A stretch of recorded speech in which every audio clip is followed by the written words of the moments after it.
ગુજરાતના પાટનગર ગાંધીનગરથી 15 કિલોમીટર દૂર આવેલ રૂપાલ ગામમાં માં જગતજનની વરદાયની માતાનું અતિ પ્રાચીન મંદિર આવેલ છે.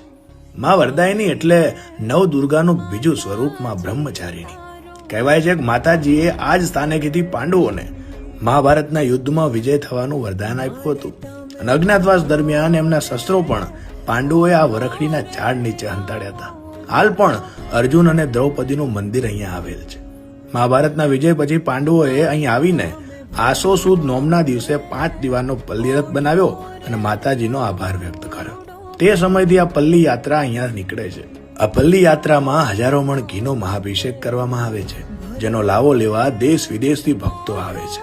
આ વર્ષે 30/9/2025 ના દિવસે પલ્લી યાત્રા યોજાવાની છે. તો આપ પણ આ પ્રસંગે પધારો અને માતાજીના આશીર્વાદ મેળવો. જય મા વરદાયની.